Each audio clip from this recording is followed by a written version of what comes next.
फिलहाल हो सकता है कि मार्वल सिनेमैटिक यूनिवर्स के अंदर आपको मामला काफी शांत शांत लग रहा हो, बट बिहाइंड द सीन कुछ ऐसे रूमर्स और प्लान्स की खबरें निकल कर आ रही हैं जो मार्वल सिनेमैटिक यूनिवर्स को एक नई उम्मीद दे रही हैं। इसीलिए मैंने सोचा क्यों ना इन पूरे की पूरी खबरों पर एक डिटेल वीडियो ही बना दी जाए। तो अगर आप भी जानना चाहते हैं Thor 5, doctor strange 3, ghost rider की नई मूवी, डेडपुल 3 में दिखने वाली नई कास्ट और ह्यू जैकमैन के मार्वल सिनेमैटिक यूनिवर्स में आने वाले बड़े रोल के बारे में, तो इस वीडियो को पूरा का पूरा जरूर देखिएगा। हे गाइस, मेरा नाम है पंकज सागर और आपका स्वागत है गेमों को हिंदी की एक और फ्रेश वीडियो में। Now without wasting any more time, let's get started. Thor 4 यानी थॉर लव एंड थंडर के अंडरवेलमिंग परफॉर्म करने के बावजूद भी बहुत सारे फैन अपने थॉर ऑडिशन को एक बार फिर से फुल फॉर्म में देखने के लिए बहुत ज्यादा बेचैन हैं। ऐसे में एक छोटी मोटी रूमर या खबर भी फैंस के बीच में रूमर्स की एक बहुत बड़ी चिंगारी लगा देती है। और यहाँ पर एक्चुअली फैंस के बीच में एक ऐसी ही रूमर्ड खबर निकल कर आ रही है जिसमें मार्वल सिनेमैटिक यूनिवर्स के अंदर एक्चुअली थॉर 5 की डेवलपमेंट की शुरुआत हो चुकी है, जहां पर अपेरेंटली टाइका वाइटिटी ने इस बात को रिवील किया था कि वो थॉर 5 के लिए एक्चुअली म्योल्निर को क्रश करने वाली हेला से भी ज्यादा स्ट्रॉन्ग विलन को इंट्रोड्यूस करना चाहेंगे। जिस बात को उन्होंने थॉर लव एंड थंडर के the official movie book special के लॉन्च इवेंट के दौरान स्क्रीन रैंट से कहा है, जहां पर वो ये भी मानते हैं कि थॉर को अब इवॉल्व करने की जरूरत है और उसे बड़े ऑब्स्टिकल्स की जरूरत है। अब जाहिर सी बात है, चौथी मूवी के अंडरवेलमिंग परफॉर्मेंस के कारण बहुत सारे लोग इस खबर को ठीक से नहीं ले रहे हैं और उनके हिसाब से इस मूवी की जिम्मेदारी को किसी और को सौंप देनी चाहिए। मेरे हिसाब से ये लोग ये बात भी भूल गए हैं कि थॉर मार्वल सिनेमैटिक यूनिवर्स के अंदर पॉपुलर ही टाइका वाइटिटी की वजह से हुआ था और उन्होंने इस कैरेक्टर को बहुत ही स्ट्रॉन्ग और फन सबके सामने प्रेजेंट किया था थॉर रैग्नारॉक मूवी के अंदर। इन्हीं कुछ रीजंस की वजह से ये भी है कि टाइका वाइटिटी यहाँ पर खुद बच रहे हैं थॉर की अगली इंस्टॉलमेंट को डायरेक्ट करने के लिए, जहाँ पर उनका मानना है कि वो एक्चुअली चीजों को अपने हिसाब से काम करना चाहते हैं और उन्हें अपने हिसाब से इंटरेस्टिंग बनाना चाहते हैं और उनका मन अब उस हिसाब से काम करने का नहीं है जिस हिसाब से फैंस चाहते हैं। साथ ही साथ उनका ये भी मानना है कि वो एक्चुअली बहुत ज्यादा मिस करते हैं किसी काम को उठकर अपने हिसाब से करने के लिए, और मार्वल सिनेमैटिक यूनिवर्स के अंदर डेडलाइंस की वजह से वो चीजों को उस हिसाब से नहीं कर पा रहे थे जिस हिसाब से वो करना चाह रहे थे। अब यही सारे पॉसिबल रीजंस भी यहाँ पर हो सकते हैं कि जिसने थॉर लव एंड थंडर को एक्चुअली रूइन किया हो। दूसरी ओर क्रिस हेम्सवर्थ से भी इस बारे में पूछा गया तो उनका मानना है कि फिलहाल तो उन्हें कुछ भी नहीं मालूम कि आखिर थॉर का मार्वल सिनेमैटिक यूनिवर्स में क्या होने वाला है, और वो इस कैरेक्टर को इतना भी प्ले नहीं करना चाहते कि लोग इसे देख देख कर ही स्क्रीन पर थक जाएं, और वो इस कैरेक्टर को तभी प्ले करना चाहते हैं जब ऑडियंस एक्चुअली थॉर को देखने के लिए एक्साइटेड हो, और बेशक वो फ्यूचर में इस कैरेक्टर को री इन्वेंट करना चाहेंगे। तो मेरे हिसाब से यहाँ पर थॉर 5 की पॉसिबिलिटी बन तो सकती है, बट उस मूवी को as a stand off movie ही बनाना चाहिए जो क्रिस हेम्सवर्थ और उनके इस कैरेक्टर दोनों के लिए सही होगा। अब जब बात निराश करने की आती है तो doctor strange the multiverse of madness भी किसी से पीछे नहीं है, लेकिन अब यहाँ पर फर्क ये है कि हो सकता है कि doctor strange 3 actually doctor strange 2 को रिडीम कर सकती है, जहां पर according to some reports doctor strange 3 actually Marvel comics की टाइम्स रन आउट स्टोरी को फॉलो कर सकती है, जिसमें ब्लैक प्रीस्ट नाम के ग्रुप को दिखाया गया था जो एक्चुअली इनकर्जन्स में एवेंजर्स की काफी ज्यादा हेल्प करती है उनसे लड़ने के लिए। और यहाँ पर ये भी माना जा रहा है कि चार्लिस थेरॉन की क्लिया एक्चुअली उसी ग्रुप का एक हिस्सा होने वाली है जिनका headquarters nothing space of destroyed universes के बीच में होगा। ऑफ कोर्स डॉक्टर स्ट्रेंज 2 में दिखाए हुए इनकर्जन्स को इसका जिम्मेदार माना जाएगा, और अपेरेंटली साथ ही साथ ये भी इलैबोरेट किया जाएगा कि ये सारा का सारा खेला बिगाड़ा है स्टीवन स्ट्रेंज यानी डॉक्टर स्ट्रेंज ने, जिसके हिंट हमें डॉक्टर स्ट्रेंज 2 में ही मिले थे, बट वहाँ पर चीजों को ठीक से स्पेसिफाई नहीं किया गया था। कॉमिक बुक के हिसाब से भी अगर देखा जाए तो चीजें यहाँ पर कॉमिक बुक के हिसाब से भी काफी ज्यादा अलाइन कर रही हैं, जहाँ पर इसी के बाद से एवेंजर्स सीक्रेट वॉर्स के अंदर डॉक्टर डूम डॉक्टर स्ट्रेंज को किडनैप कर लेता है। अब ऑफ कोर्स अलग अलग रियलिटीज का इंकर्जन और इन सब का खेला तो कैंग की वजह से ही हो रहा है, तो मोस्ट प्रोबब्ली इन सब के पीछे का विलन कैंग ही दिखाया जा सकता है, जिसके कारण हो सकता है कि एवेंजर्स कैंग डायनेस्टी से हमें पहले ही देखने को मिल जाए।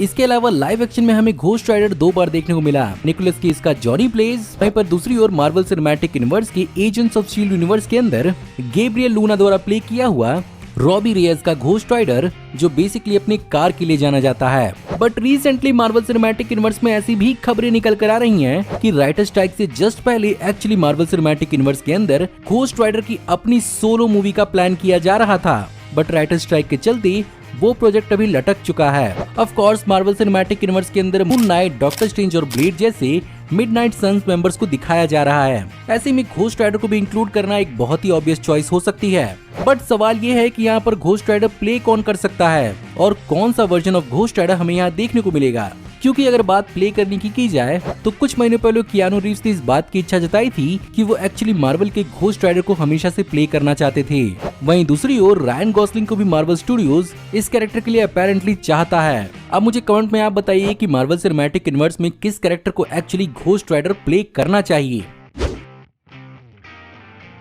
इसके अलावा अपकमिंग मार्वल सिनेमैटिक यूनिवर्स के अंदर डेडपूल 3 एक बहुत ही इंपॉर्टेंट मल्टीवर्सल मूवी साबित होने वाली है, इसमें कोई शक नहीं है। और इसकी star cast beyond the limit होने वाली है, जिसमें ये बात तो सबको मालूम है कि प्रीवियसली इसमें ह्यू जैकमैन के वुल्वरिन का एक बहुत बड़ा रोल होने वाला है। लेकिन उनके साथ साथ हमें एक्स-मैन के यहाँ पर पुराने कई सारे कैरेक्टर्स देखने को मिलेंगे, जैसे कि पैट्रिक स्टुअर्ट का प्रोफेसर एक्स, इयन मैकेलन का मैग्नीटो, हैली बेरी की स्टॉर्म, जेम्स मार्सन का साइक्लॉप्स, फेमके जेनसेन की जीन ग्रे एंड एक्सेट्रा। खैर ये तो बात हो गई एक्स-मैन की। इनके अलावा हमें जेनिफर गार्नर की इलेक्ट्रा तो देखने को मिलेगी ही, और जेनिफर गार्नर की इलेक्ट्रा जिस मूवी से एसोसिएटेड थी वो थी बेन एफ्लेक की डेयरडेविल। तो हो सकता है कि उनका भी कैमियो अगर देखने को मिल जाए तो कोई बहुत बड़ी हैरानी मुझे यहाँ पर नहीं होगी। उनके साथ साथ यहाँ पर केबल के टाइम ट्रेवल डिवाइस का भी एक बहुत बड़ा हाथ होने वाला है, जिसके कारण यहाँ पर प्रीवियसली मोबियस और मिस मिनट्स के भी कैमियो का एक बहुत बड़ा हिंट दिया गया है। जहाँ पर रिसेंटली डेडपूल 3 का दिखा हुआ वो बिहाइंड द सीन फुटेज बहुत सारे फैंस के हिसाब से एक्चुअली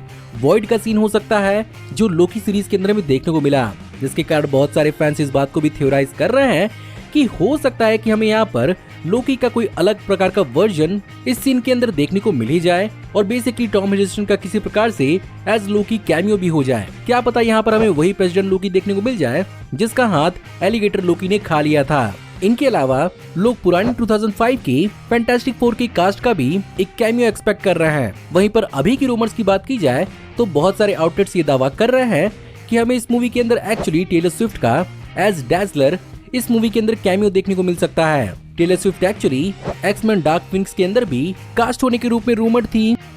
बट अब ये चीज पॉसिबिलिटी हो सकती है क्योंकि रैंड रेनॉल्ड्स और उनकी फैमिली के साथ टेलर स्विफ्ट की एक बहुत ही अच्छी खासी दोस्ती है। इसके साथ साथ अभी हमने घोस्ट राइडर की भी बात की थी और अभी ये भी खबर निकल कर आ रही है कि इस मूवी के अंदर हो सकता है कि हमें निकोलस केज की घोस्ट राइडर का भी कैमियो देखने को मिल जाए, जो बेसिकली निकोलस केज का सुपर हीरो दूसरा कैमियो हो सकता है फ्लैश मूवी के बाद। ऑल्सो इस मूवी के अंदर एक ऐसे भी सुपर हीरो को इंट्रोड्यूस किया जा सकता है जो 20th सेंचुरी फॉक्स के अंदर एक बहुत ही लंबे समय से प्लान किया जा रहा था, और वो था चैनिंग टेटम का